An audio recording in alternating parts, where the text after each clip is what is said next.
Welcome to Penn State Sports Night for Monday, February 29th, the leap year version, 2016. I'm Mike Gilbert. And I'm Anna Patingolo. Anna, the smell of the draft is in the air, and two of the top quarterbacks showcase their skills in Indy. Yeah, Mike, two of the NFL draft's top quarterbacks faced off at this weekend's Combine. Cal's Jared Goff and North Dakota State's Carson Wentz had strong showings in the throwing sessions and solidified their spots at the top of the draft. Ohio State product Cardale Jones was forced to miss most of the Combine after spraining his hamstring during the 40-yard dash. Heisman winner Derrick Henry had a dominant Combine. The Alabama running back posted numbers similar to Denver Broncos linebacker Von Miller, including a 4.54 40.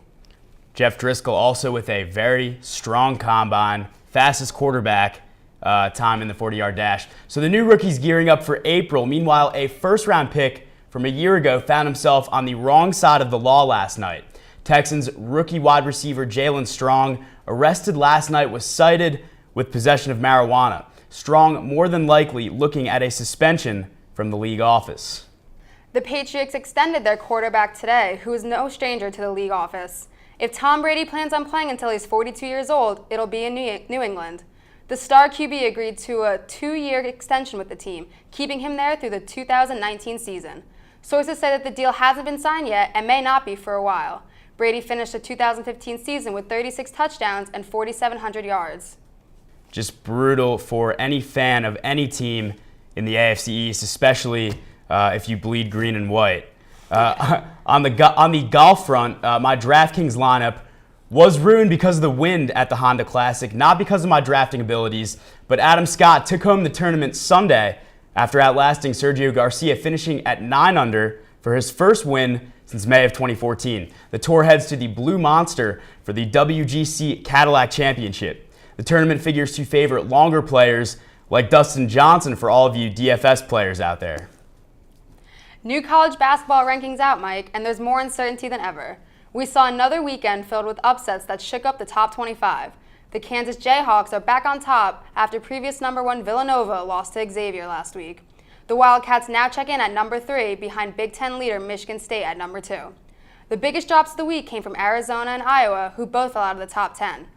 Pitt had the last upset of the weekend, upending number 15 Duke to hand the Blue Devils their 8th loss of the season. Iowa really struggling since the loss to Penn State at the Bryce Jordan Center. Yeah, maybe there's something there. We'll be right back with some more Penn State Sports Night for some talk on the new baseball rule changes. It is spring training after all, with Alex Blankman and Mike Marcantonini. Make sure to stick around for our mystery segment later on in the show. Welcome back to Penn State Sports Night. Alongside Michael Marcantonini, I'm Alex Blankman. We're getting into spring training right here. We're going to be talking about some of the new rules in effect for the MLB. They have redefined slide, and they have also changed the amount of time in between innings. So we're going to have to get and look into that. But starting with the sliding, what are the new rules this year? Right. Well, with sliding, this is something that stemmed from the Chase Utley going into Ruben Tejada in the playoffs last year, and even before that, Chris Coughlin going into Jung Ho Kang. Now this year, a runner has to make a bona fide slide, which there's 4 components to that. One, you have to hit the ground before reaching the base, eliminating late slides.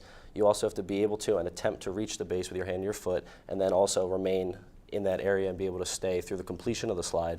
And then the fourth, which is probably the biggest one in my opinion, is you can't change your path to the base and alter into the fielder, because that's going to eliminate like the huge injuries where instead of just trying to get to the base and the attempt to break up the double play, that's where the real injuries occur. So that's huge for me. Now, both of the guys you just named, if I'm not mistaken, broke their legs on that play, effectively ending their season for two teams that had really high playoff aspirations, actual World Series aspirations, and had that not injury happen to the Mets, maybe we're talking about a different World Series winner in 2015. But shouldn't these have almost been the rules already? And what did the rule book say exactly that wasn't this exact stuff? Right, and before a fielder was able to alter his path to the base, and again, this wasn't something where fielders were encouraged to do that. It just wasn't something that was put in the rules specifically. And again, it's tough to say this, but it really takes somebody getting hurt for changes like these to occur. Well, I was about to say, because think about how many slides to take out a second or third baseman there must be per year, per season, especially on double plays and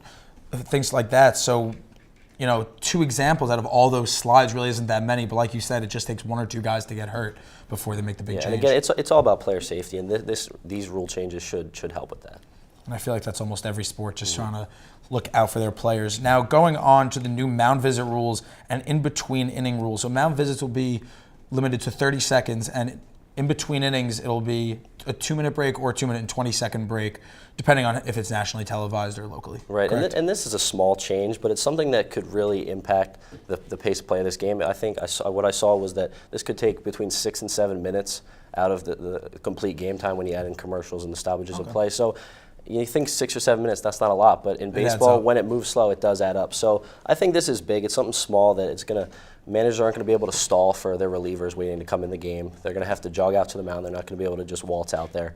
So, I mean, again, a small thing, but it's going to end up having some pretty interesting effects. It's going to keep more fans in the seats between innings because they're not just going to go out and get their popcorn or go to the bathroom because they know the game's coming back quicker. So, and that's a big thing because fans want a faster game, and that's what we're going to see with this rule change.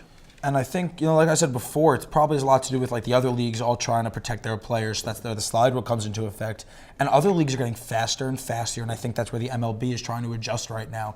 Because the MLB is considered a much slower game than football, obviously, and it's a much, much slower game than the NBA, and both leagues are skyrocketing in popularity.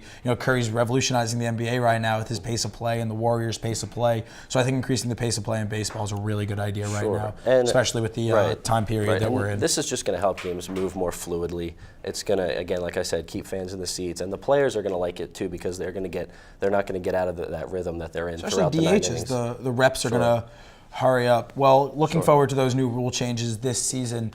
We'll be right back with some more Penn State Sports Night. Welcome back to Penn State Sports Night. I'm John Cluffel, here to add some football to the show. Of course, I'm talking about a soccer update from the English top flight. 4 of the biggest clubs in England faced off this weekend, with Manchester United taking on Arsenal in a key Premier League matchup, and Manchester City, who went up against Liverpool in the final of the Capital One Cup. Arsenal, looking to keep pace with top of the league Leicester, faced a Manchester United club stuck 5th in the league with under-fire manager Louis van Gaal badly needing 3 points. United turned to teenage wonder Marcus Rashford to beat the Gunners 3-2. 3 days prior, Rashford scored twice in the Europa League and continued his success in his Premier League debut. Rashford first got on the score sheet with a composed finish in the 29th minute and added a header 3 minutes later off of a Jesse Lingard cross.